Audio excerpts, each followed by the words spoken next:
those who are not present last session, we have invited.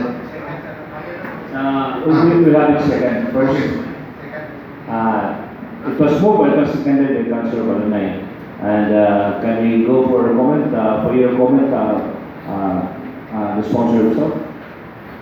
Mr. Chairman, last session, we have invited the brigade commander of the 2nd Mechanized Brigade, which was represented by Colonel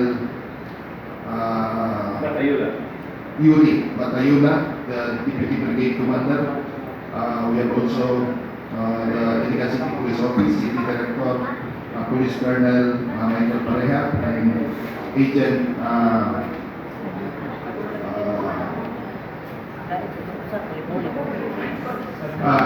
Wilkins. representative, no, from the Philippine Drug Enforcement Agency.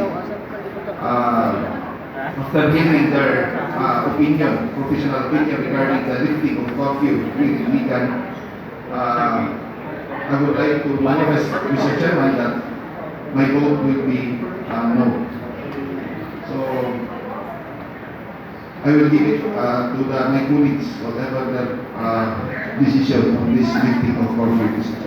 Okay, so even before we have the arguments, Councilor Ayano has made his registered his vote no already. But anyway, can we have your comments, city councilors, regarding this issue on whether or not we lift the curfew for adults, which will be from 12 to 4 o'clock in the morning. What is being precisely indicated there is curfew for adults. That means that the curfew for minors are still on. So it's just an amendment in the original ordinance. So any comment? Councilor Demosthenes Plano? Thank you, Mr. Chair. Although we heard about the observations of the head of the PNP, the Philippine Army, and the PDI, Mr. Chair, considering that during the fiesta, there was the curfew, the curfew was lifted from September 1 to October 15. And also in consideration of the request of the news establishments, especially restaurants operating at night time, we as well consider the lifted curfew.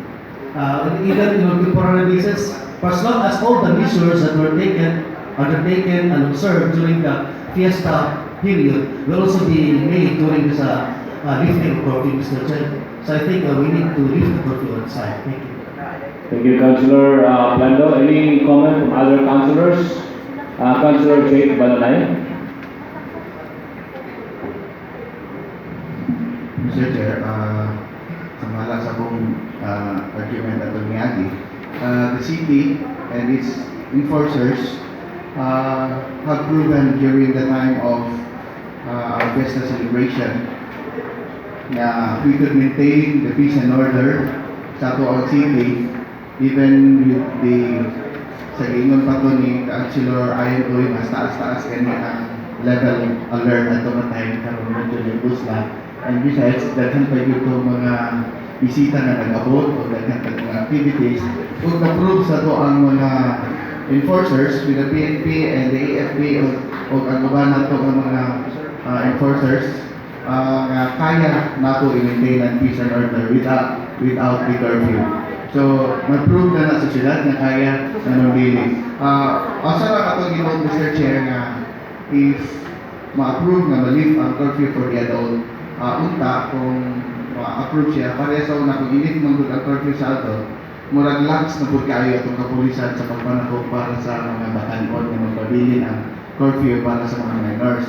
So, ato yung parikamutan na bisan o i-lift ng curfew for the adult, pamusgan gihapon sa mga kapulisan o ang ubang mga enforcers na ang pagpanakop sa mga minors. And besides, paligunan po, apil ang ato ang pag-implement sa liquor ban. No? So, mga naman na yung mga rason yung mga dugang o kadupot sa ato ang lugar kung ang kasagara na ba mga kanang makasala, no? Maghimo daotan o makapagugot sa ato ang lugar kanimang mga minors. So, klaro ko na ito na ang pag-lift sa curfew is for adults, o magpabilin ang para sa minors. Ano lang sa akin. Any more for your comment, Mr. Sponsor Curfew himself? Anyway, Mr. Chairman, for the information of everybody, during the fiesta celebration, we had augmentation of 200 policemen from the regional police office. We have also augmentation from the army. No? During that time, the ganit augmentation. After sa fiesta, ipag-withdraw na po back to the regional office. Ang atong PNP, ang atong army, ang 5th mechanized, nagikan po nakabase sa Maigo, withdraw na po pagpalik dito. Anyway, my concern, Mr. Chairman, is dili lang sa tourism. As I have explained before, during the Marawi siege, from threat level number 4, we go down to threat level number 2. So we improve. My only concern, Mr. Chairman, is drugs. Shabu, no? Because I believe curfew, Mr. Chairman, is one of the deterrent factor in curbing drugs. No? Kaya sa mga kasi sa kabarangay, wala oras ka taon, masitayo ka. Kung inif na itong curfew, dili ka takasika sa isa ka tao na musulod. For example, ikaw, isa ka tagapalao, niabot ka dito sa tambakan sa launas ka laon, dili yung kamapatkan. No? Anyway, siguro we have different opinions and ideas. So, more than yung concern, Mr. Chairman, no? Drugs, criminality, mubalik na po sa ka, dili maniprasili na ilip na itong curfew tomorrow, mubalik ang kaning mga criminals, no? So, hinahinay pa siya. Mabati nato ni after na sa pipilang kasimana o bulan. Okay, any more? Thank you for that comments, Councilor Roy. Any more comments from the councilors? To also present my personal view of this. I know that curfew is very popular in Iligan City right now. The parents would want to have the curfew because they cannot take control of their children. There are also people who are recommending that the curfew be lifted, especially the business sector. Not only the business sector, but even the poor business people who are depending on their livelihood to have a little income for their families, such as people who sell baluts, people who sell cookies near hospitals, and so on and so forth. Para sa ako lang, tinuray lang noon, curfew is one of the characteristics of a police state. And for particular state or particular city to be progressive police state characteristic is not acceptable, especially for investors and coming in of investments. Sara Duterte would want to exempt Davao from martial law and even curfew. But Davao had its ways how to control the criminality.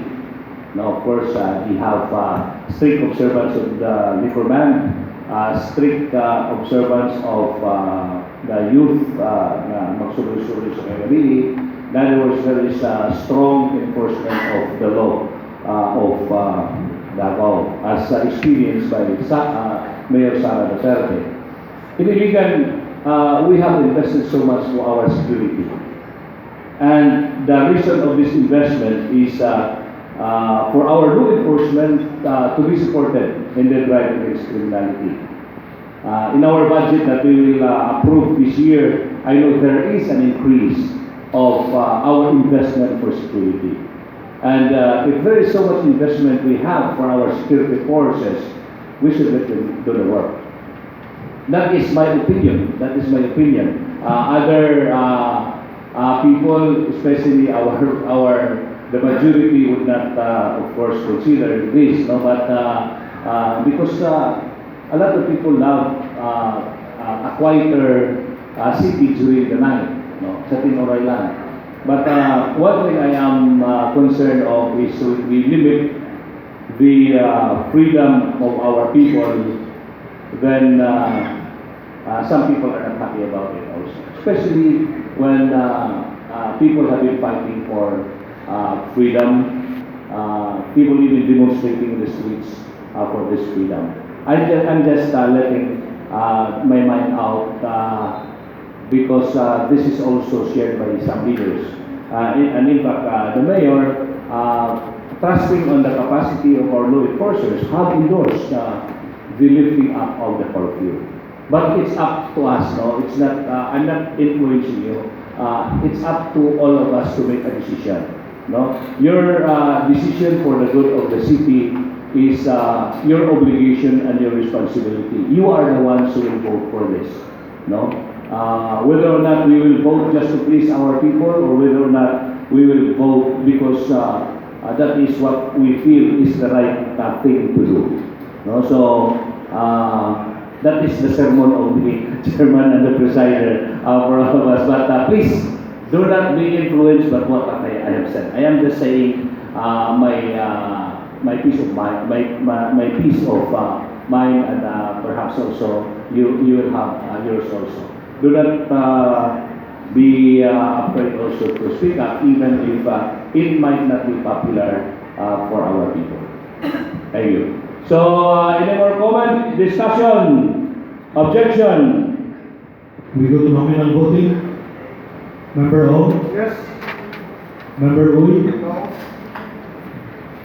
Member Macapagal? Yes. Member Balanay? Yes. Member Belmonte? Member Tamula?